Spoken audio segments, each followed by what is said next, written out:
반갑습니다. 길상사 입문반 49기입니다. 이렇게 오신 것을 환영합니다. 우리가 어떤 일을 함에 있어서 첫 번째 관문을 통과하고 두 번째 관문을 갑니다. 처음에 어떻게 불교를 내가 배우냐에 따라서 다음이 결정됩니다. 길상사를 만드신 법자정자 어른 스님의 그런 바른 뜻을 받들어서 정법, 바른 부처님 법을 전달하고자 하는 곳입니다. 바르게 배우면 바르게 살고 바르게 실천하고자 합니다. 잘못 배우면 잘못된 것이 그르쳐가지고 항상 그 기준이 되겠지만은 여러분께서 이렇게 길상사 오셔가지고 가르침을 배우자 함에 환영합니다. 나는 부처불자도 모르는데 왕초보다. 제 앞에 앉으시면 불교 뭐라고 생각하십니까? 부처님 가르침. 부처님 가르침이 어떤 것입니까?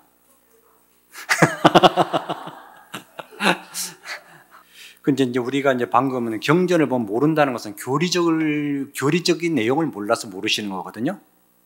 예전에 요 밑에 보면은 그 작은 형제 수도원이 있어요. 천주교. 한 번 초청받아서 행사에 참석했습니다. 신부님이 설교를 하시는데 제가 말 하나도 못 알아듣겠더라고요.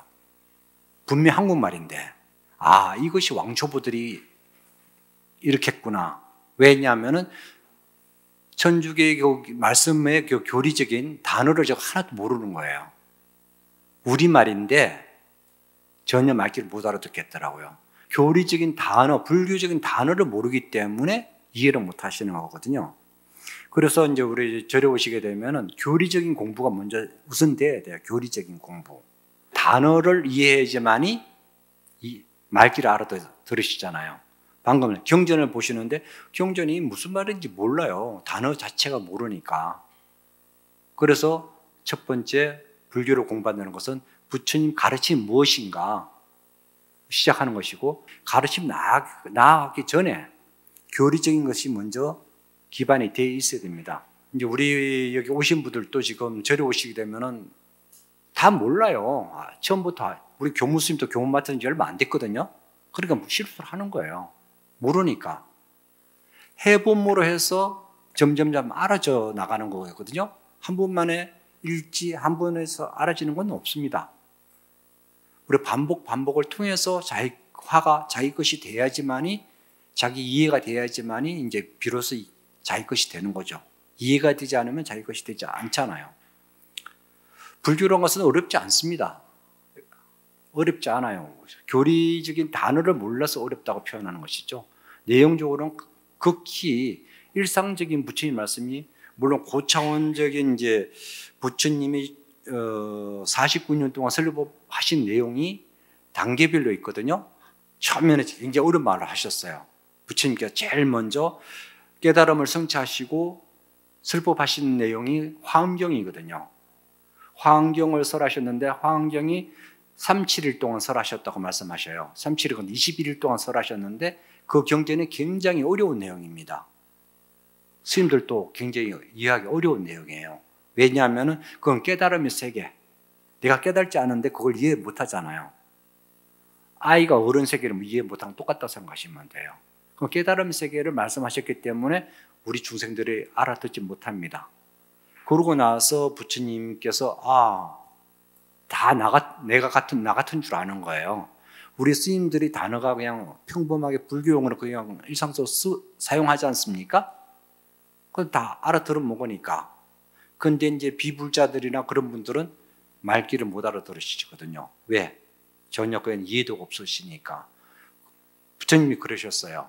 그러고 나서 부처님께서 다시 못 알아듣구나. 알아듣게 말해야겠다 하신 것이 이제 아함경을 설하셨어요. 경전에 설하신 과정이에요.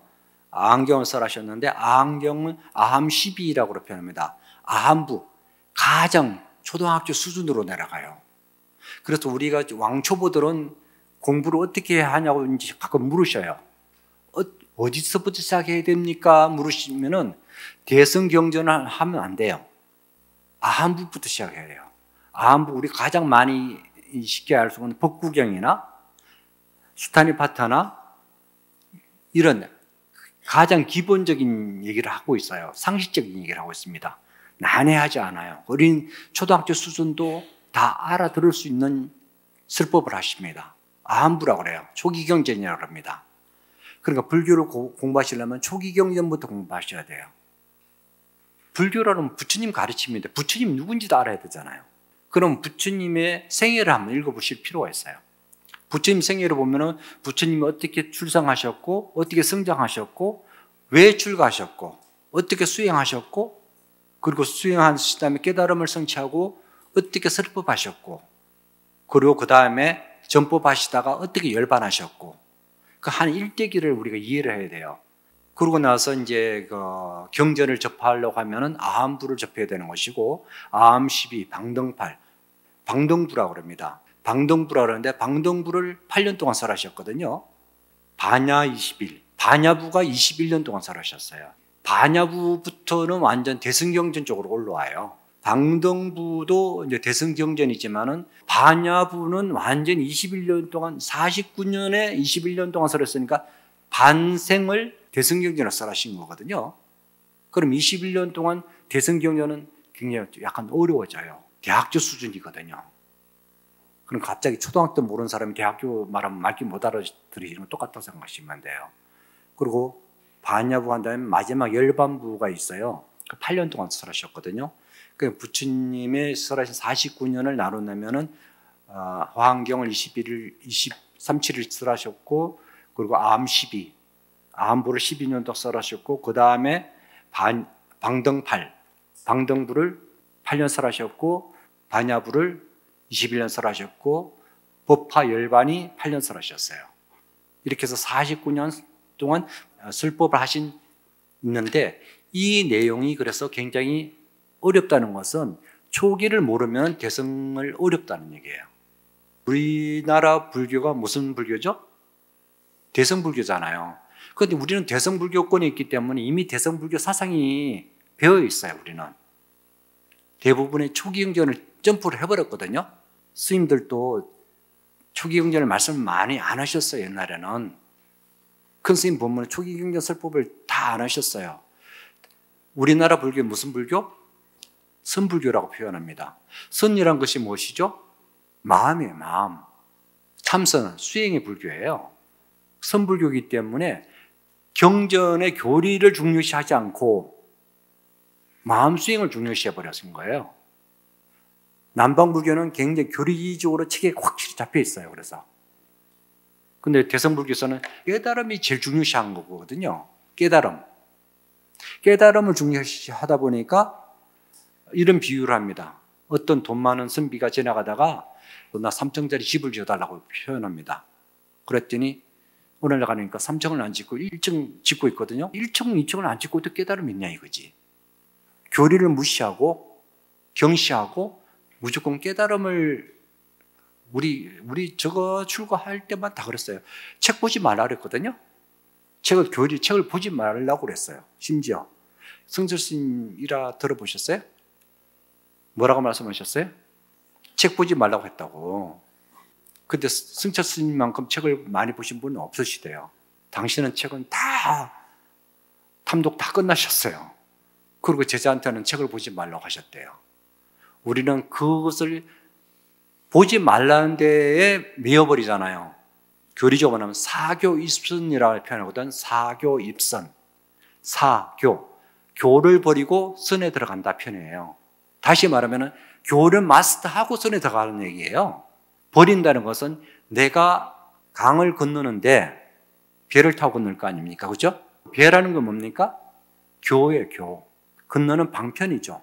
근데 강을 건넜으면 배가 필요합니까? 안 합니까? 필요 없잖아요. 근데 내가 건널 때 필요했기 때문에 육지에서 끌고 다니려고 하면 안 된다는 얘기죠. 아예 책 보지 말라고 한 게 아니라는 것이죠. 옛날에는 선방 가서도 책을 갖고 오면 야단쳤거든요.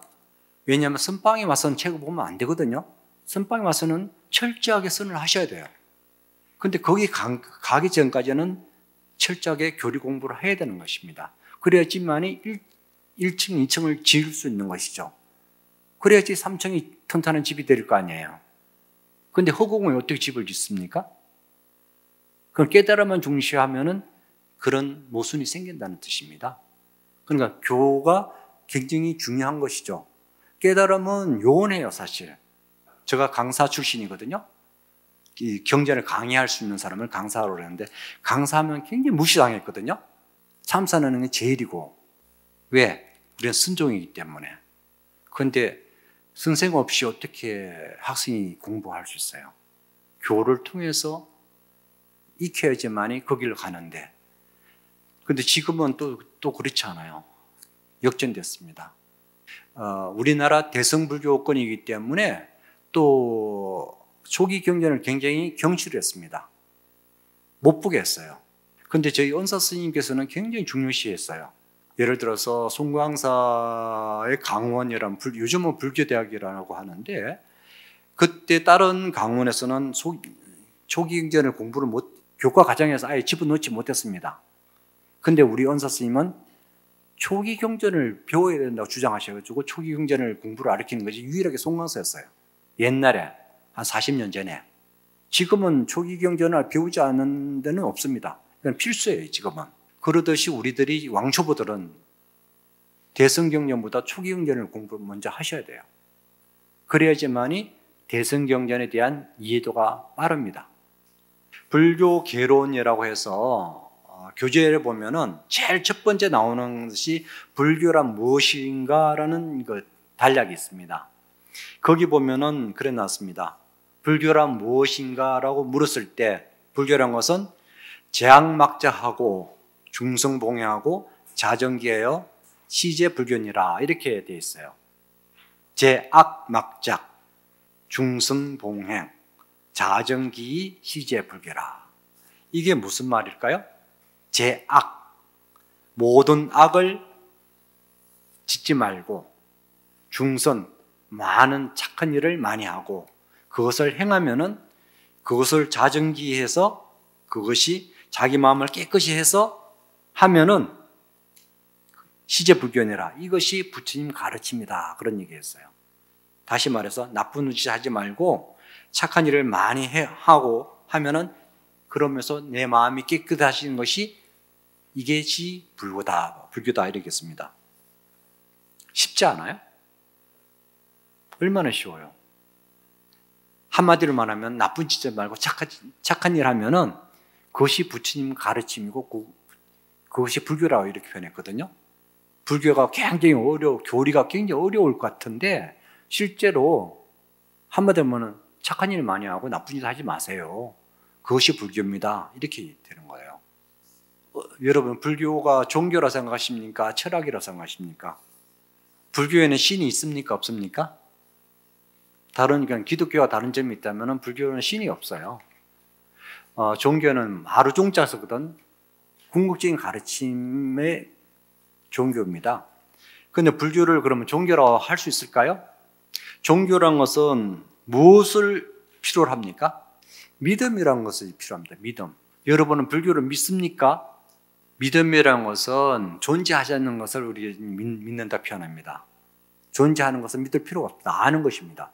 불교는 믿는 종교가 아니라 아는 종교예요. 깨달음의 종교예요. 그래서 알고 깨닫는 거예요. 그분이 나를 어떻게 해준다고 하는 게 믿음이 아니에요. 그거는 우리 불교란 것은 깨달음의 종교라고 합니다. 그래서 부처님 교리가 진리라면은 그 진리를 알고 내가 그 길로 가서 궁극적인 무슨 내가 부처가 되는 일이거든요. 다른 종교에서 하면은 그 수종 관계라면은 우리는 수평의 관계입니다. 근데 우리 다시 말하면 절대 존재가 누구냐면 절대 존재가 나예요. 나. 그래서 중생과 부처가 둘이 아니라고 표현하거든요.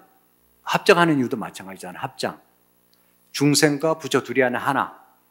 그럼 그것을 말하는데 어떤 때 그러면은 어떤 때 중생이고 어떤 때는 부처입니까? 실천을 통해서 여러분이 알고 그것을 깨달음을 성취하면 부처가 되는 것이고 깨달음을 얻지 못한 어리석은 상태는 중생 노릇하고 있는 거잖아요. 그것을 말하면 우리 무지의 상태.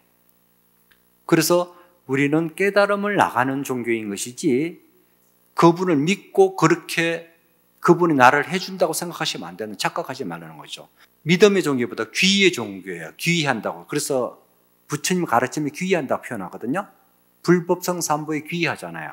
그 의지를 통해서 내가 땅에 넘어졌으면은 땅을 짚고 일어나다고 표현하듯이 일어날 때는 뭐가 필요해요. 필요하지만은 일어났을 때는 그 다음에는 그거는 필요 없잖아요. 마치 뗏목을 타고 강을 건넜듯이 건넜으면은 그 뗏목은 이미 필요 없는 겁니다. 계속 그 의지하면 그건 어리석은 존재죠. 그래서 내가 건넜을 때는 궁극적으로 피하러 가는 것은 반야신계의 마지막 구절에 그거예요. 아제 아제 바라성 아제 바라성 아제 그런 표현이 있지 않습니까? 그것은 우리말로 표현하면 가자 가자, 어서 가자, 어디로 가자? 피하는 데 가자, 열반하는 데 가자, 행복의 세계로 가자. 피안이라는 것은 이곳이고 중생계이고 열반이라는 것은 행복의 세계예요. 이 고통의 세계에서 빨리 벗어나서 행복의 세계에 가자는 것입니다. 그것이 궁극적인 목표예요. 깨달음의 종교이자 실천의 종교예요. 불교는 누가 해주는 게 아닙니다. 그래서 우리는 다시 발원하라고 표현합니다. 발원, 원을 세워라 표현해요. 오늘 여기 오겠다고 우리 입문자들 오셨는데 누가 여기 오라고 했습니까? 선택은 누가 하셨어요? 여러분이 선택해서 여러분이 해서 오셨잖아요. 불교는 그래서 편안해요. 구속이 없어요. 모든 것은 내가 주인공이니까 나는 주인으로서 살면 돼요. 근데 우리는 익숙하지 못합니다. 마치 노예가 풀어주니까 주인으로 못하고 다시 노예를 하려면 똑같습니다. 가끔 이제 여러분이 질문할 때 스님들한테 왜 스님 됐어요? 이렇게 질문하잖아요. 교무 스님. 왜 스님 됐어요?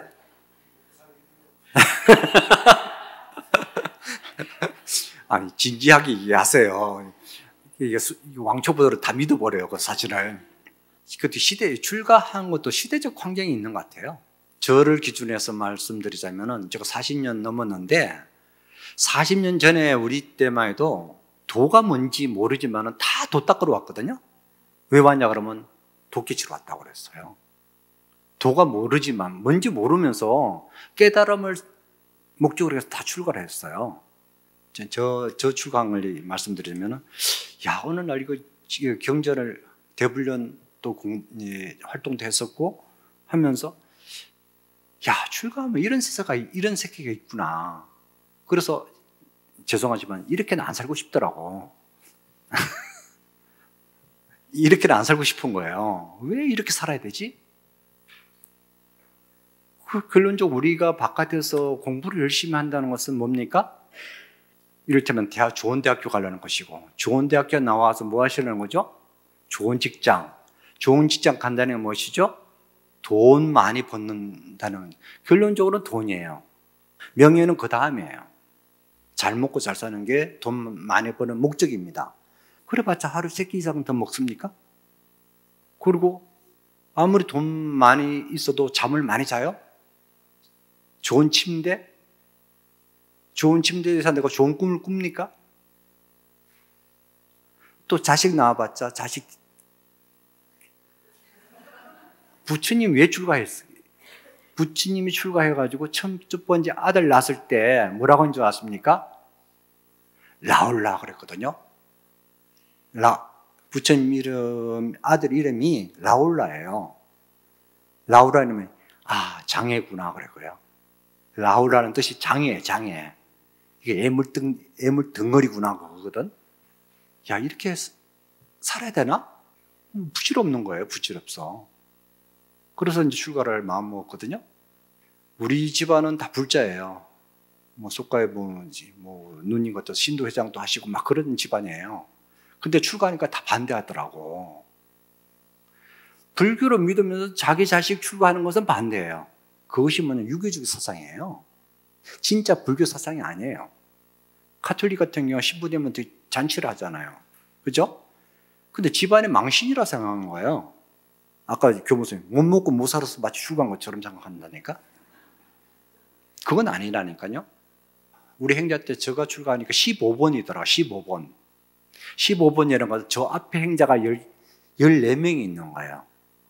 서열이 철저했거든. 서열이 일주면 먼저 오면은 형님이에요.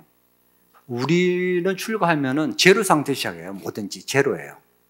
제로라는 것은 세속적인 나이, 직업, 출생 성분, 성분 모든 것을 따지지 않습니다. 그리고 저희 뒤에 28명까지 갔었거든요. 28번까지 갔다고. 행자가 밭농사도 하고 장작도 패고 뭐 똥 퍼가지고 팥도 하고 뭐 이 하루하루가 따져보면 고달팽이 이럴 데 없는 그런 생활을 했거든요. 그런데도 밤 되면 앉아가지고 참선한다고 앉아있다니까요. 잠 안 자고 피곤해 다 골아 떨어져야 되는데 자다 보면 앉아있으면 앉아있어. 참선한다고 독재치려고. 그러다가 무슨 말썽이 생기면은 쫓아버렸어요. 너는 수행자 될 자격이 없다고 하산시켰다니까요. 또 하산시키면 하산 안 하려고 빌고 불고 하면서 또 하산이란 죽는 줄 알았어요. 이렇게 치열하게 출가를 했단 말이에요. 그럼 그게 내가 왜 그 출가를 하냐면 깨달음인지 뭔지 보자면 나는 깨달아야겠다는 생각. 그 1년밖에 없었다는 거예요. 깨달음. 그 자체가 나를 힘들게 하는 거예요. 과정을 우리는 그냥 어떻게 받아들이냐면 내 수행의 과정으로 받아들인 거예요. 일하는 것도 나를 괴롭히는 것도 다 내 수행을 받아들이기 때문에 그것을 인내가 됐거든요. 군대 생활보다 더 힘들더라고요. 야, 이런 데가 있나? 군대 생활보다 더 힘든 것이 출가 수행 집단이었습니다. 그런데 지금 그 많은 행자 생활을 하고 했는데 지금 남아있는 것이 3분의 1은 사라지고 3분의 2, 우리는 많이 남아있어요. 환속이 그래도 많이 했어요. 그 힘든 과정을 밟아서 수행자가 됐는데 도중 하차가 굉장히 많아요. 근데 지금은 출가자가 없어요. 근데 또 진짜 너무 편한데도 없어요. 왜 그럴까? 왜 출가를 안 할까? 티벳에 가면은 옛날에 티벳은 전통적으로 한 집안에 한 사람은 출가를 했어요. 티벳이 공산화 딱 되면서 제일 먼저 중국이 어떻게 정책을 했냐면은 라사, 티벳의 수도 라사거든요. 제일 먼저 유락시설부터 만들었어요. 유락시설 전혀 맛을 못 보다가 아이들 유락을 그거 갖다 놓으니까 다 빠져버려요. 그 티벳에서 그런 문화가 없다가 그것을 딱 유락시설 갖다 놔버리니까 출가자가 싹 사라져버린 거예요. 그 유혹에 다 빠져버린 겁니다. 그래서 티벳에서는 출가자가 지금 거의 거의 마찬가지로 절벽이랍니다. 그런데 우리 삶을 정신적으로 황폐하는 것은 뭡니까? 유흥이에요. 그것을 맛보면은 달콤한 사탕을 먹게 되면은 그 단맛을 기억하고 단 것을 쫓게 되어 있다는 것이죠. 근데 그것을 극복해야지만이 수행이 되는 거거든요. 부처님의 이제 가르침 보면은 제일 첫 번째 우리 삶이라는 것은 무엇으로부터 시작한다? 고통으로부터 시작한다는 고예요, 고. 왜 부처님께서 고를 시작했냐면은 부처님께서 어떤 출신 성분이 어떤 분이십니까? 왕자예요, 왕자. 하나의 왕궁의 왕자셨다고요. 왕자면은 대단한 분 아니에요? 최고의 권위를 누리고 최고의 위력을 다 즐길 수 있는 것이죠. 근데 그 당시 시달타 태자가 어느 날 외출을 합니다. 사문유관상이라고 표현합니다. 동서남북 사문. 어느 날은 동쪽으로 나가보고 네 문을 외출하는데 왕궁의 안에 있다가 어느 날 바깥을 나가보니까 바깥 세상이 달라진 거예요. 거기서 생로병사를 본 거예요. 늙음을 보고 그 다음에 병든 일을 보고 어떤 죽음을 본 겁니다. 그러면서 고뇌를 합니다. 어떻게 태어나고 왜 왔느냐? 그리고 왜 늙어가고 왜 병들고 왜 죽어야 하는가? 우리는 당연시 받아들이지 모르지만 이 시달자는 그 유락 속 살다가 어느 날 야, 저렇게 살다가 저렇게 죽는구나 하는 것을 느끼게 되는 거죠. 그것이 이제 고뇌가 되는 겁니다. 우리는 여러분도 마찬가지. 내가 어느 날 왜 살지? 이런 생각 안 해보셨어요? 안 해보십니까? 내가 왜 태어났지? 내가 지금 뭐 하고 있는 거지? 이런 생각 안 해보십니까? 안 하면 이상한 사람 아니에요? 삶이라는 것은 우리가 고뇌 속에 살 수밖에 없지 않습니까? 좋으면 좋은 대로, 나쁘면 나쁜 대로, 즐거우면 즐거운 대로. 관계 속에서 희노애락이라는 것은 누구나 다 갖고 있는데 그것이 영원하지 않다는 것을 또 느끼잖아요. 그 즐거움이 끝난다면 항상 뒤따르는 게 있습니다. 뭐죠? 즐거운 다음에 고가 대기하고 있어요. 영원한 고와 영원한 즐거움은 없으니까. 거기서 우리는 권해하는 거죠. 이 스님들도 마찬가지예요. 이 스님들이 지금 출가하시면은 왕처럼 대접받거든요. 출가자가 없으니까. 안 그래도 지금 그러니 스님들이 취업난이 없어요. 취직하려고 할 필요 없어요. 어디든지 우리 스님은 다 살 수 있습니다. 의식주가 해결되어 있잖아요. 이것만큼 좋은 직장 어디 있어요? 가장 훌륭한 직장이잖아요. 근데 우리는 그 직업난에 우리 직업으로 표현하지 않거든요. 근데 우리는 직업이 아니잖아요. 직업이란 것은 그 업으로서 먹고 살아야 되거든. 먹고 살기 위해서 우리가 출가한 게 아니니까. 잘 먹고 잘 살기 위해서 이 출가한 게 아니기 때문에 직업은 될 수 없습니다. 하지만은 이 수행자는 풍요롭게 살려고 하지만은 또 가난하지 않습니다. 스님들이 못 먹고 굶어 죽는 경우는 없으니까. 어렵고 뭐 옷 없어 가지고 그런 경우는 없으니까. 그럼 그만큼 풍요로운 게 어디 있어요?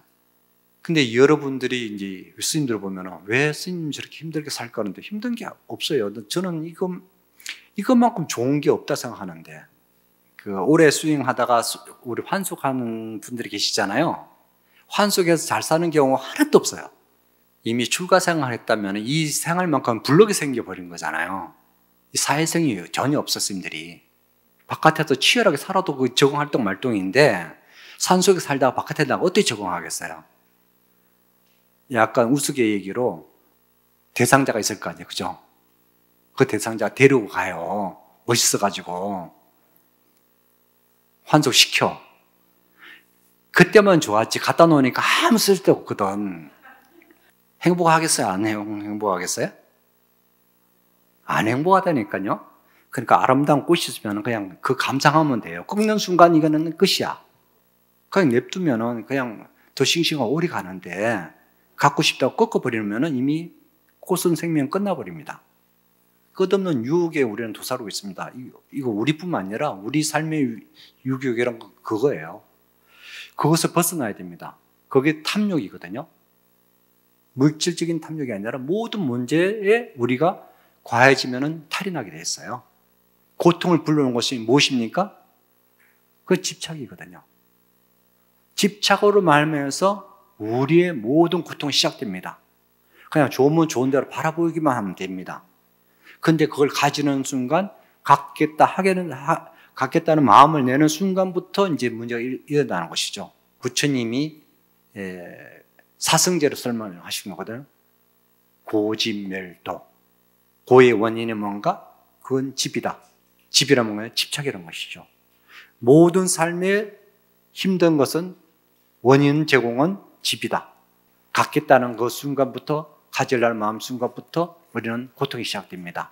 고집, 멸. 그것을 소멸하는 순간 어떻게 됩니까? 깨달음을 이루는 것이죠. 생로병사도 고통이거든요. 태어남으로 해서 이미 고통이 시작되잖아요. 태어나는 순간부터 늙어가는 것이고, 나이 먹으면은 병은 면할 게 없는 것이고, 또 죽음도 면할 길이 없습니다. 그것을 우리가 받아들이면 되는데 받아들이지 못하잖아요. 그래서 우리 공부를 한다는 것은 받아들이는 공부를 하는 거예요. 불교를 공부한다는 것은. 어떤 공부? 있는 그대로. 진리란 것이 뭡니까? 진리란 것은 우리가 부처님 법이라고 표현하잖아요. 법법자.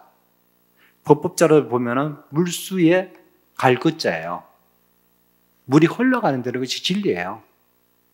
물이 흘러가는 대로 나 냅두르면 되는데 물길을 잘못 돌린다든지 그러면 탈이 나는 거거든요. 우리는 흐르는 대로 그냥 내버려 두면 됩니다. 근데 우리는 역행을 하잖아요. 계속. 그 진리란 것은 순리다. 자연스럽게 흘러가는 것이다. 그 부처님입니다. 부처님의 이제 그 생로병사를 여러분도 마찬가지로 이 생로병사를 어떻게 면하겠습니까? 생로병사를 면할 길이 있습니까? 그럼 어떻게 해야 됩니까? 받아들이는 거예요. 받아들이는 거. 여러분이 살아가는데 가장 힘든 순간이 어느 순간입니까? 이별하는 순간이잖아요. 누가 이별? 그 생사예요. 사람과 사람이 헤어지는 거. 가장 가까운 사람과 헤어지는 거. 그것은 면할 길이 없어요. 앞서거니 뒤서거니 그는 기본적으로 다 인지상정이니까. 근데 그것을 어떻게 면할까? 받아들이는 거예요. 받아들이는 거. 아버님이나 부모님이나 자식이든 누구든 돌아가시는 것은 앞서거니 뒤서거니 갈 수밖에 없는 그 길인데, 그러면 그 길을 갑자기 어느 날 무련도 부모님이 그 길을 당했었다? 그럼 어떻게 받아들일 것인가? 그것을 신앙을 통해서, 종교를 통해서, 우리 불교 공부를 통해서 받아들이는 연습을 하는 거예요. 어떻게 받아들일 것인가? 첫 번째 부처님 가르침이 무엇인가? 무상이라는 것이죠. 덧없다는 거. 영원하지 않다는 거. 우리가 무상하다고 표현을 하지 않습니까? 영원하지 않다는 뜻이거든요. 이 세상에는 영원한 게 하나도 없으니까. 진리만 영원합니다. 진리만 영원할 뿐 모든 것은 영원하지 않습니다. 그렇다면 영원하지 않는데 내가 왜 집착하는가? 그것을 빨리 알아차리는 거예요. 빨리 알아차리면은 그 무게가 덜어져요. 근데 우리 대부분이 그 과정이 다 맨 처음에는 부정하잖아요. 왜 나한테 그런 일이? 다 나한테만, 다 똑같이 해당되는데 나한테만 해당된다 착각들 하고 계세요. 부정하잖아요. 왜 나는 나쁜 짓 안 했는데 나한테만 이런 일이 있을까? 거기에서 부정하고 그 다음에 분노를 하고 그 다음에 타협을 해요. 타협한 다음에 그 다음에 그것을 받아들이죠. 처음부터 받아들이는 건 없습니다. 그 처음 받아들일 정도 되면 수행이 된 거예요. 죽음이 왔을 때 그대로 받아들이는 거. 우리 부모님이 돌아가셨다면은 안타깝지만은 때가 됐으니 얘가 가신다 생각해야 되는데 그게 쉽지 않잖아요. 근데 빨리 내 마음을 갈무리할 줄 알아야 됩니다. 모르면은 몰라서 그것을 왜 나한테 부모님 가시냐고 원망하고 하겠지만은 가시는 길을 어떻게 막을 수 없으니까. 신도 어떻게 해볼 수 없는 영역이에요.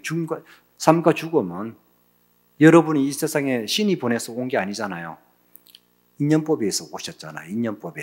인연법에 오셨다면 인연법이 닿으면 갈 수밖에 없는 겁니다. 부처님 법이란 것은 인연법이거든요. 인연. 여러분이 오신 것은 누구의 인연? 믿거나 말거나 이런 얘기 있습니다. 잘 되면 내 탓이고 내가 잘나서 그런 거고 잘못 것은 부모님 탓이라고 그러잖아요. 우리 인과법이 그렇대요. 내가 태어난 것은 내가 지은 복으로 부모님이 나를 낳은 게 아니라 내가 부모님을 축동시켜서 내가 나왔다고 표현해요. 그러니까 절대 부모님은 탓하면 안 된다는 거예요. 내 업에 따라서 나를 만들어달라고 충동시켰다고요. 그러니까 내가 태어난 거예요. 그런데 왜 어머니 왜 나를 낳으셨나요? 그렇게 표현하잖아요. 내가 낳고 싶어 낳았어. 네가 나를 충동시켰었는데 네가 태어났는데?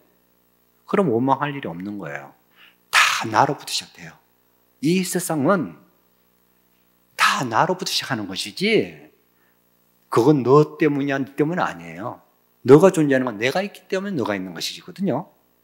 지금 이렇게 여기 오신 분, 수강생들이 한 50명 되는데 하나의 점이잖아요. 하나의 점이 모여서 지금 반이 돼버린 거예요. 이게 인연법이에요. 불교 입문반 49기라는 인연법이 연결돼 버립니다. 카테고리가 맺어진 거예요. 그 인연을 누가 만들었어요? 본인이 만들었잖아, 지금. 여러분이 오셨기 때문에 인연이 돼버린 거예요. 이게 어떤 인연인지 모르지만 일단 길상사라는 곳에서 인연법으로서 모이신 거예요. 잠깐 쉬었다가 하도록 할게요. 이런저런 얘기인데 이거 교리적인 얘기 하려면 끝이 없어요. 불교란 무엇인가 물었을 때 이것도 너무 방대하기 때문에 어떤 것이 불교라고 딱 말씀드리기 어렵습니다. 쉽게 말해서 불교 문화는 부처님 가르침, 그게 이제 부처 불자 가르칠 교자잖아요. 근데 부처님 가르침이 뭐냐고 물었을 때 이제 우리 이론적으로 논리적으로 얘기한다면 부처님 말하는 사성제 8정도 12연기법 교리적인 가르침이 가르침이다. 그렇게 말할 수 있겠죠. 그러면 그 교리적인 가르침이 무엇이냐 할 때 이제 사성제에 말하는 고진멸도 이렇게 말씀할 수 있는데 이건 교리적인 부분이에요. 근데 교리 부분을 떠나서 절에 오시면은 어떻게 할지 몰라. 그죠? 어디 가서 뭘 물어보고 어떻게 해야 될지, 법당 가서는 어떻게 해야 될지, 이것은 누구나 다 겪는 과정이라 생각하시면 돼요. 나만 모르는 게 아니고요. 오래 담임으로 해서 어깨너머로 배우고 하다 보니까 익혀지는 것이지, 그러니까 이런 교육을 통해서는 빨리 익히겠죠. 그냥 자연스럽게 어깨너머 배우려면은 이것은 그것이 바른 법인지 아닌지도 모르고 배우게 되는 거잖아요. 그건 잘못 배워놓으면은 하다 못해 내 자세가 삐뚤어졌는지 안 삐뚤어졌는지도 몰라요. 자기 스스로가. 그런 교육이라는 것은 바르게 가기 위해서 배우는 것이 교육이라고 생각합니다. 불자들 우리가 보면 저 사람은 제대로 배웠구나. 우리가 스님들이 이제 불자를 딱 보는 순간 절을 하는 거 보면은 저거는 제대로 배운 불자, 저거는 엉터리 불자. 그 사람의 절하는 모습이나 행동만 봐도 우리는 알 수 있거든요. 왜? 안 배우고 그냥 어깨너머를 하신 분들, 이렇게 절하신 분들 있잖아요. 절에 와서 법당을 절하려면 뭐 이렇게 해가지고 절하신 분 계시잖아요. 그거는 순응틀이 무당절이거든요. 100% 무당절이에요. 그거는 절에 가보지도 않은 사람이에요. 그분들은. 그러니까 아예 그분은 배우지 않은 분이에요. 배운 분은 절대 이렇게 안 해요. 길상사가 어떤 절입니까? 그러니까 길상사는 그러면 요정이었잖아요. 사찰이 아니었잖아요. 그리고 절로 만들어지지 않았잖아요. 그죠? 그렇다면 우리가 전통적으로 절을 지으려면 맨 땅에 지으면 제대로 기본 골격을 갖추고 부처님 교리에 맞춰서 절을 지었을 겁니다. 근데 우리는 절이 아닌 요정을 대원각을 개조화해서 만들었어요. 그러니까 사찰 구조가 하나도 아닙니다. 기본적인 사찰 구조가 어떠냐면은 절에 가면은 제일 먼저 첫 번째 뭐가 있습니까? 일주문이 있죠. 여기 일주문이 있습니다. 일주문이라는 것은 말 그대로 기둥 주 문이에요. 기둥 하나가 일주문입니다. 그것은 법은 진리는 하나라는 뜻이에요. 송황사 같으면 기둥 하나가 딱 돼 있어요. 이렇게 일반적으로 문이 있으면 다리가 4개 있어야 되잖아요. 그죠? 4개가 아니에요. 양쪽 하나밖에 없습니다. 일주는 그럼 진리는 하나는 뜻이에요. 진리는 하나. 그 다음에 뭐가 나타나죠? 삼부사찰에 가면 일주문 다음에 뭐가 나타납니까? 사천왕문만 하죠.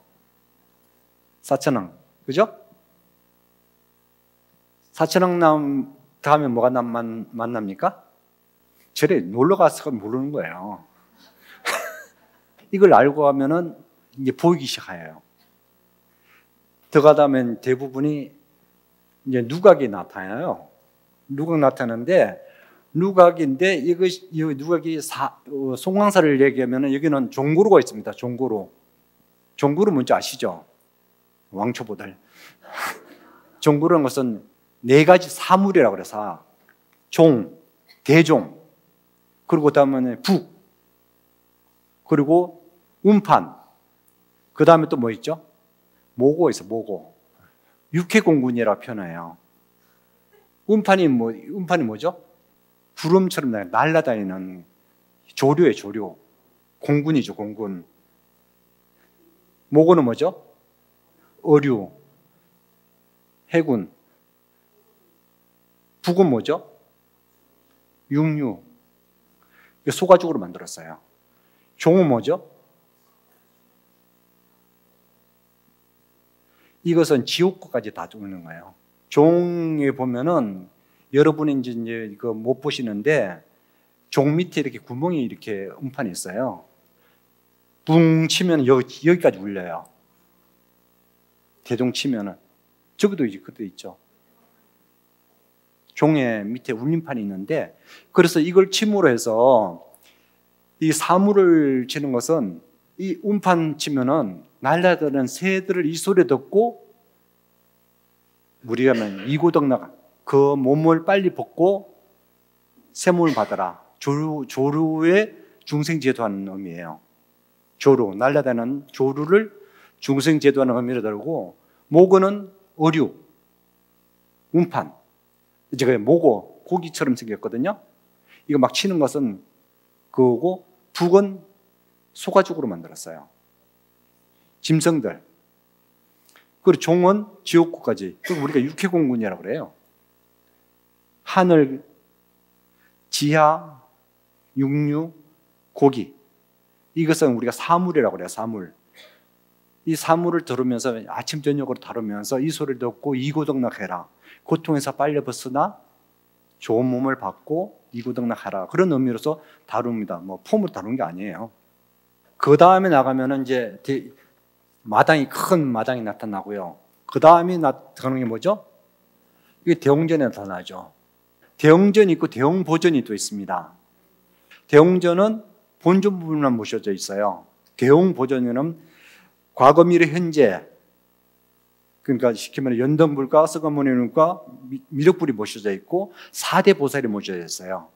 이걸 알면은 딱 이제 여러분이 보는 재미가 있어요.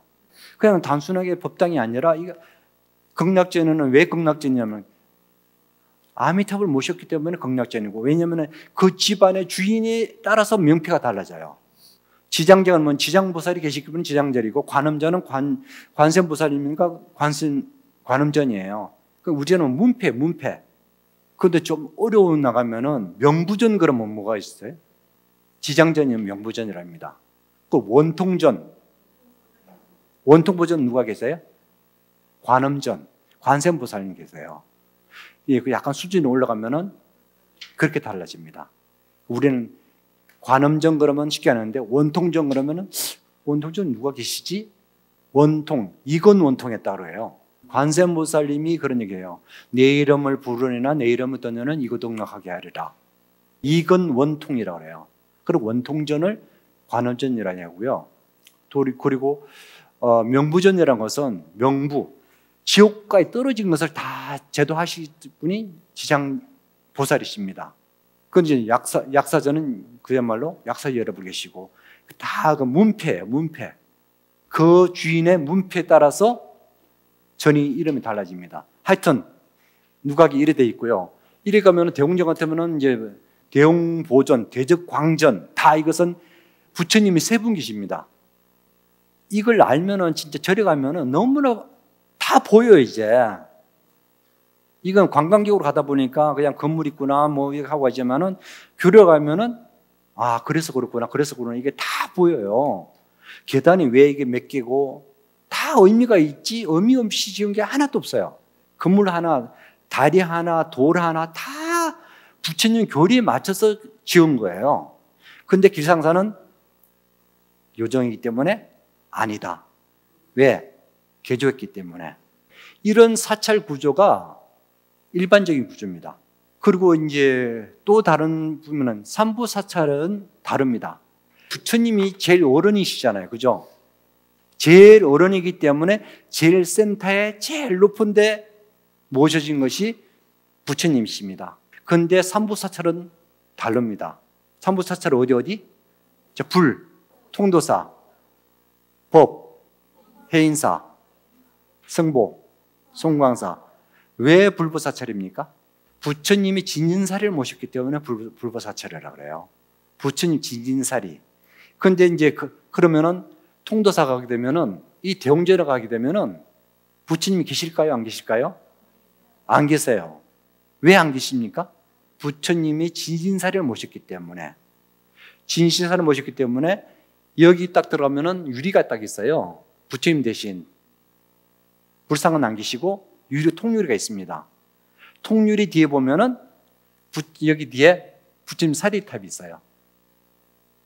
그 사리탑을 향해서 절합니다. 그러면 그 다음에 법부사찰, 해인사. 해인사는 왜 법부사찰입니까? 팔만대장경이 있습니다. 팔만대장경이라는 게 무슨 의미죠? 부처님 말씀, 경전을 모셨어요. 그래서 거기 가면은 대홍보전 뒤에 보면은 뒤에 팔만대장경이 있어요. 대홍전보다 높은 자리에, 제일 윗자리에 팔만대장경이 있습니다. 그래서 해인사는 무슨 절? 법보사찰, 부처님 법, 말씀이 법이니까. 그러면 송광사는 그러면 어떻습니까? 성보사찰이에요. 성보사찰의 상징이 무엇입니까? 스님들이잖아요. 스님들, 출가 수행자들. 그러면 출가 수행자는 그럼 어떻게 상징하면 좋을 것 같습니까? 대홍전보다 높은 자리에 선방이 있어요. 선원. 참선은 수행하는 선원이 있어요. 선원이. 여기서 절하면 선방 스님들 다 절 받아요. 이게 참선하고 계셔요. 여기서 수행자가 부처님보다 더 위에 앉아서 계셔요. 이게 상징적입니다. 통도사는 부처님 사리, 해인사는 부처님 법 진리의 팔만대장경, 송광사는 스님들의 종갓집이기 때문에 스님들이 이 높은 데 계셔요. 부처님 법당보다 높은 데에 선원이 있습니다. 선원에서 스님들이 수행하고 계십니다. 이것이 삼보사찰의 전체적인 구조와 다릅니다. 이것만 빼놓고 나머지는 이것은 모든 사찰들이 도량의 가람을 가꿀 때 기본적인 이걸 근본적으로 하고 도량을 만듭니다. 근데 우리 길상사는 일주문은 번듯한데 어떻게 할머니가 이렇게 만들었는지 모르겠어요. 길상아 보살님이 딱 들어보면 일주문, 영락없는 일주문이잖아요. 그죠? 현재 이 도량은 죄송하지만 제가 만들었어요. 구조를. 이 공간은 옛날에 연회장이었어요. 연회장. 밤마다 뚱땅거리는 연회장. 그리고 저쪽의 지장년 자리는 직원들 숙소. 따져보면은 사찰 도량의 구조는 전혀 맞지 않습니다. 왜냐하면은 있는 그대로 지금 활용하고 있는 거기 때문에 이거하고 전혀 맞질 않죠. 그래서 사람들이 제일 좋아해요. 왜? 편안하대요. 마치 자기 집 같대요. 경직돼 있지 않잖아요. 일반 가정집 같아요. 이 내용을 가지고 이제 예법을 말씀드리겠습니다.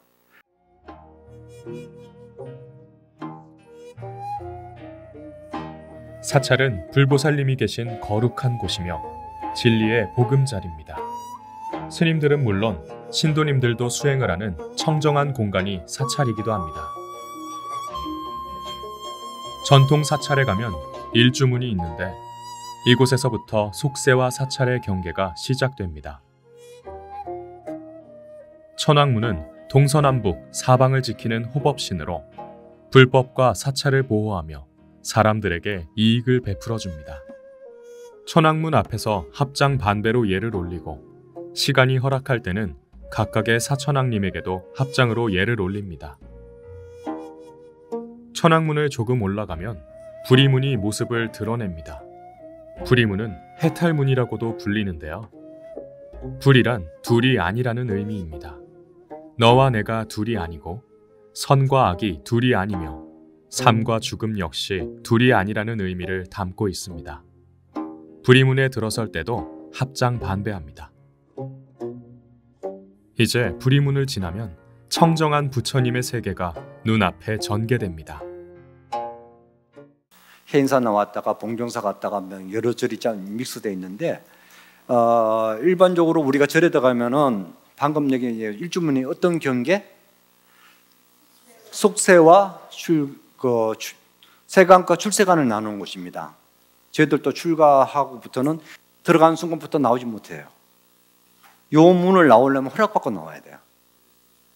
스님도 그랬어요? 이게 세대 차이야. 우리 교무스님은 안 그랬대요. 저희들 같은 경우는 요 일주문도 못 나왔어요. 이것도 나오려면은 스님한테 허락받고 나왔어요. 우리 출가했잖아요. 출가한 자가 세속을 함부로 나가지 말라고 했어요. 경계선입니다. 저게 세간과 출세간의 경계선. 합장은 부처님 제세시부터 전해오는 불교식 인사법입니다. 합장은 두 손을 통해 마음을 모으고 나와 남이 둘이 아니며 모든 생명과 세계가 진리 속에서 하나로 합쳐진다는 중도 사상을 담고 있습니다. 그리고 상대방에게 나의 온 마음을 기울인다는 의미 또한 담겨 있습니다. 이러한 마음 자세로 두 손을 합치는 것이 합장입니다. 그래서 합장을 하면 마음이 차분해지고 정신이 맑아집니다. 합장할 때는 자연스럽게 두 손을 모아 가슴 앞으로 올리되 손끝이 앞으로 기울어지지 않도록 주의를 기울입니다. 손바닥이 붙으면 안 돼요. 손바닥 꽉 붙으면 이렇게 돼요. 이렇게. 이 손바닥 바깥에 두덩이 붙어갖고 엄지손가락이 이렇게 떨어지면은 교만한 사람, 이 손가락이 떨어지면 어떤 사람 이렇게 얘기한다. 그래서 이 가지런히 다 붙어야 돼요. 이런 식으로. 다 붙어야 돼요. 다 붙고 이렇게 하는 사람 있어요. 이렇게. 평을 해갖고 이렇게 하고 저기서 자연스럽게 손바닥 하나를 자기 명치하고 이렇게 자연스럽게 부드럽게. 그리고 여기서 더 중요한 거, 우리가 합장 반배를 하는데 손은 가만히 목만 하는 사람도 있고 그런데 자 이게 그대로 수평이 평행이 돼갖고 이렇게 내려가는 거예요. 이렇게. 절 예쁘게 하면 진짜 예뻐요. 근데 절을 좀 예쁘게 하지 않으면 굉장히 흉한 것이 절입니다. 방금 우리 교무님 말씀하셨는데 이것을 합장이라고 그랬잖아요. 장을 합하는 거예요. 이 손바닥을 붙이는 것을 합장이라고 그러거든요. 그래서 이것을 힘 안 주면 이게 내려가요. 이게 손끝이 살짝만 힘 주면 올라가요. 힘 안 주고 있으면 이렇게 앞으로 찔리는 모습이 돼버려요. 이렇게 힘 주면 이렇게 올라가요. 이 상태에서 절하는데 15도 각도. 근데 이제 이게 절하는 데 있어서 엉덩이를 빼면 절대 안 됩니다. 잘못 배우면 엉덩이 쭉 빼고 절하시거든요. 그럼 아주 흉하게 보여요. 이 상태에서 그냥 앞으로 15도 각도 이게 전체가 이렇게 해야 돼요. 목도 아니라 이 자체가 몸만 까딱 해서도 안 되고 자체가 이렇게 돼야 돼요. 15도 각도. 이게 합장 반배라고 합니다. 반배. 모든 절은 반배부터 시작해야 돼요. 그냥 온절 들어가는 게 한 번도 없습니다. 뭐든지 합장 반배하고 그 다음에 큰절 들어가지. 그리고 마지막 마무리는 또 항상 반배. 끝과 마무리는 반배했다가 반배로 끝납니다. 이건 기본이에요. 그래서 우리가 이제 법당에 들어가거나 이렇게 선체로 절할 때는 합장 반배로 다 하거든요. 합장, 우리 절에서는 약간 저두라고 표현해요. 저두는 고개를 숙인다 저두로 한문을 하는데 그냥 합장 반배 저두 이렇게 표현하는데 그냥 합장 반배 이기 시작하고. 절은 굳은 신심을 삼보와 자기 스스로에게 드러내는 기본적인 예법이며 자신을 낮추는 하심하는 모습을 보여줍니다. 따라서 절을 할 때는 암한심을 버리고 자신을 땅바닥까지 낮추며 상대방에게 공경하는 마음을 품습니다. 삼배는 불법승, 삼보의 은혜와 공덕을 생각하며 3번 절하는 것입니다. 절을 올릴 때는 합장 반배한 자세에서 자연스럽게 고개를 숙이며 시작합니다. 손은 바닥을 짚고 15도 정도 안쪽으로 모읍니다. 손을 수평으로 귀 밑까지 올렸다 내린 후 자연스럽게 일어섭니다.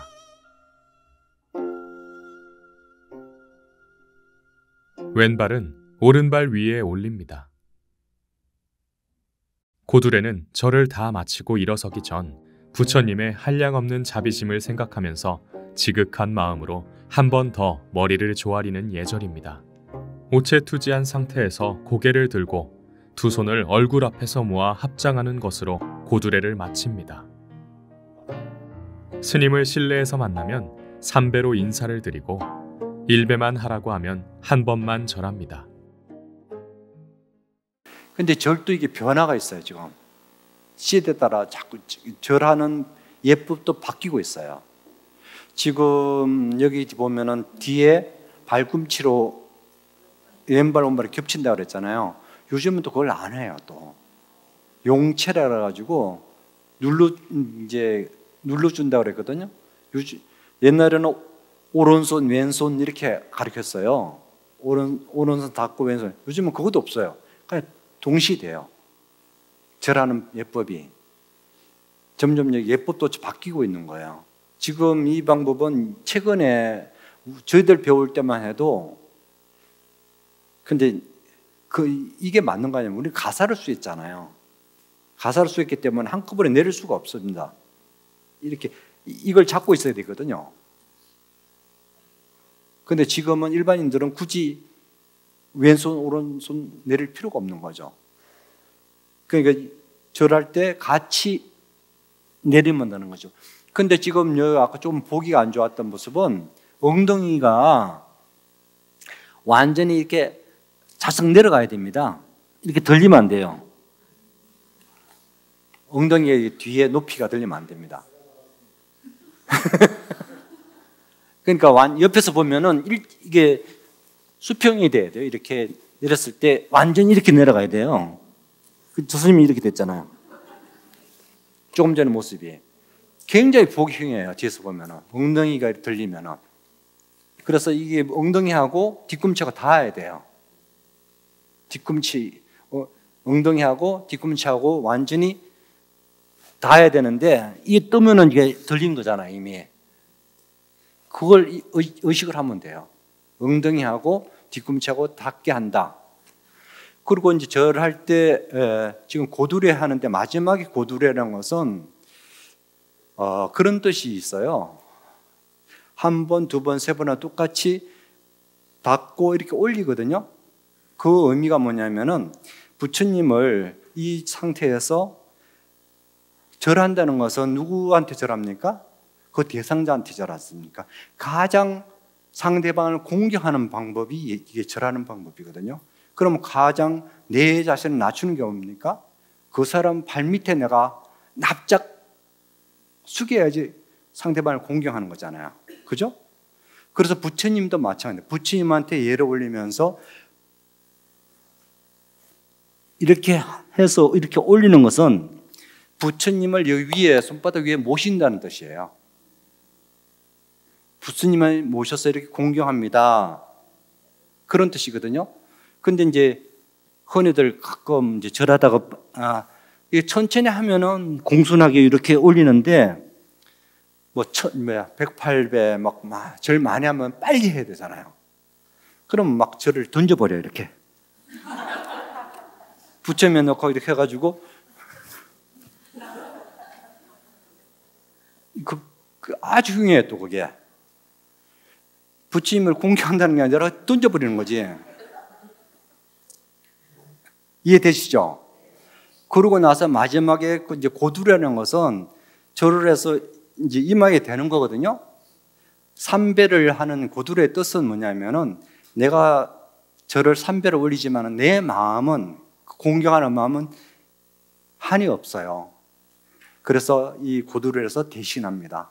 천배 만배 내가 더 공경의 마음으로 절을 더 해야 하오나 이 삼배로 대신합니다. 그래서 이 고두례로 대신합니다. 그런 뜻입니다. 그러면은 절을 그러면은 일반적으로 절을 스님을 찾아뵙고 했을 때 고두례를 그러면 어느 때 해야 할 것인가? 부처님 전에 가서는 기본적으로 무조건 삼배예요. 무조건 삼배. 알아서 1배하고 알아서 2배하고 그건 없습니다. 예법에는. 아시겠어요? 근데 스님을 찾아뵀어요. 근데 스님께서 한 번만 하세요. 두 번 하라는 얘기는 없습니다. 스님이 두 번만 하세요. 그러는 얘기 하시지 않고, 일반 유가적으로는 두 번은 죽은 사람한테 절하잖아요. 돌아가신 분한테 유가적으로 2배 하거든요. 근데 우리 절에는 2배라는 건 없습니다. 3배라는 것은 불법성 삼보라는 뜻이에요. 그런데 이 3배를 하시고 나서 그러면 스님한테 스님은 저를 내가 삼배를 다 안 받고 싶어요. 그러면 1배만 하십시오. 한 번만 하세요. 그러면은 한 번만 하시면 돼요. 그러면 그 다음에는 고두를 해야 될까요? 안 해야 될까요? 그 고두를 해야 되는 거라서 한 번 하시면서 고두를 하는 거예요. 한 번만 달랑 하고 끝낸 게 아니라 3배 끝에 고두를 하듯이 그 공격할 마음으로 고두를 하는 겁니다. 이것이 예법입니다. 예법이라는 것은 우리가 그렇잖아요. 질서를 잘 지키면 참 보기 좋고 물 흐르듯이 흘러가요. 근데 질서를 안 지키고 예법을 안 지키면 서로가 불편해. 그런데 그것을 무리해버리면 나의 공경하는 마음이 전혀 없다는 뜻이거든요. 부처님한테 참배하라고 스님한테 참배하라고 놓고 그 예법을 같이 하는 거, 스님 저 한 번만 할게요. 이거 한 번 하라고 그러지도 않았거든. 근데 그거는 분명히 부처님은 그럼 왜 세 번 해야 되는가? 부처님 말이 없으니까 세 번 해야 되는 거예요. 부처님이 한 번 하라고 이게 지금 없거든.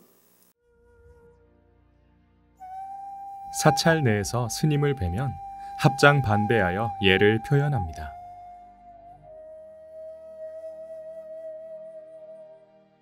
사찰에 처음 오셨다면 종무소에서 안내를 받으세요.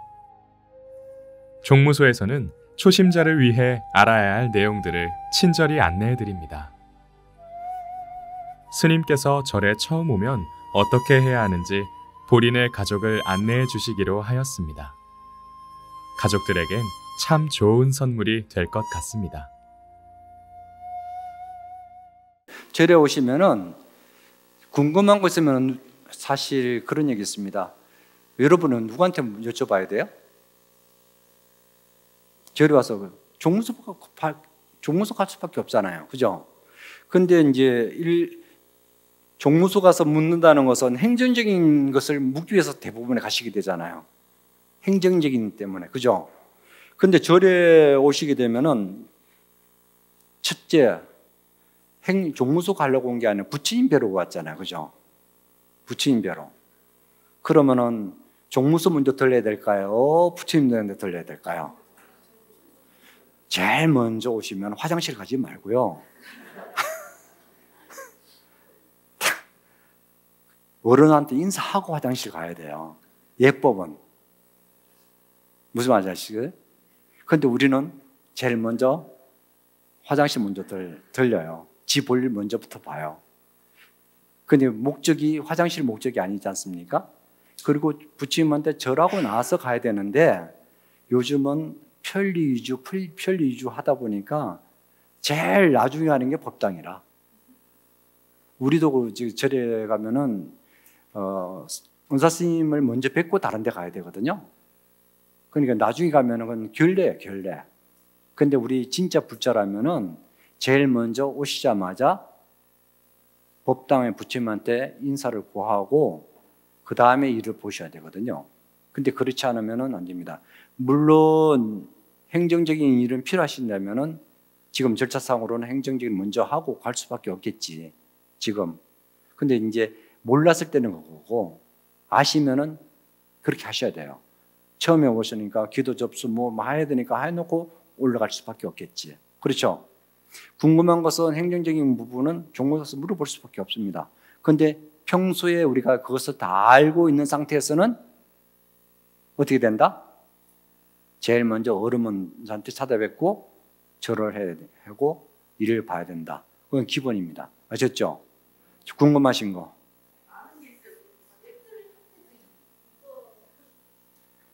당연하지. 스님은 부처님을 대신하고 있잖아요. 불법을 대신 전하고 있잖아요. 귀 대상이잖아요. 불교 사상이라는 것은 다불사상이라고 그래요. 다불사상. 다 부처님이란 거예요. 부처 아닌 분이 한 분도 없어요. 그렇기 때문에 그것은 똑같이 해야 됩니다. 그것은 공경의 대상이기 때문에. 또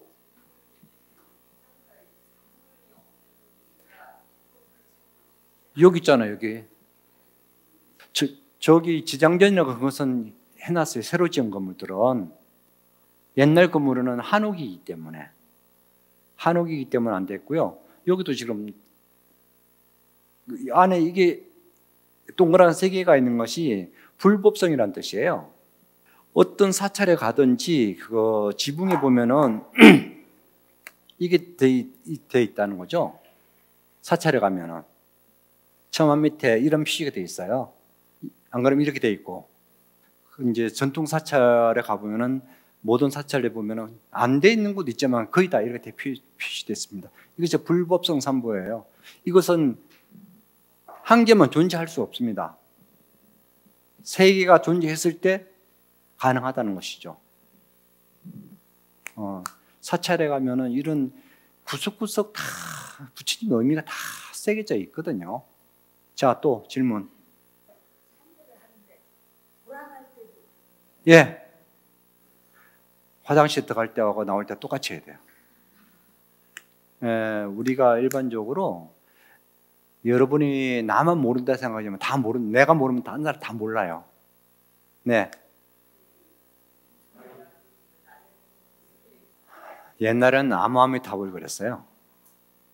옛날에는 절하면서 나무아미타불 그랬는데 그냥 절하시면 돼요.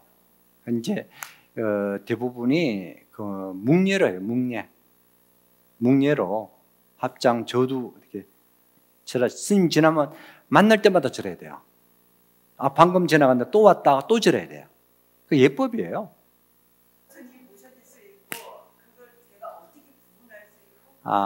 거기서 이제 좀 약간 심도있게 나면 모든 부처님은 수인으로 결정합니다. 수인. 손 모양에 따라서 어떤 부처님인지 결정돼요. 손을 보면은 비로자나불인지 법신문인지 문수보살인지 다 손만 보면 알아요. 이제 부처님 아닌 분들은 이제 보살이잖아요. 부처님은 불상은 수인이라 손의 모습을 보고 어떤 부처님인지 판별합니다. 항마상이냐, 법륜상이냐, 비로자라분이냐, 뭐 다 그것은 수인으로 결정해요. 수인, 손 모양으로. 여러분이 이제 이거 시작이잖아요. 시작. 그잖아요. 공부도 시작이거든요. 이런 강의 시간을 통해서 여러분이 평소에 궁금한 것을 허심탄회하게 말씀하세요. 그래야지 여러분이 내가 평소에 불교에 대한 극히 상식적인 얘기인데도 모르시는 것을 이 자리를 통해서 알면 이해하면 좋잖아요. 그죠? 깊이 있는 것보다도 진짜 우리가 극히 상식적인 것부터 먼저 해결할 필요가 있거든요. 첫 강의를 해주신 주지스님께 박수를 한번 해주십시오. 다 함께 사홍성과 산해가를 끝으로 오늘 불교 입문 제49기 개강식 및 1강 수업을 마치겠습니다.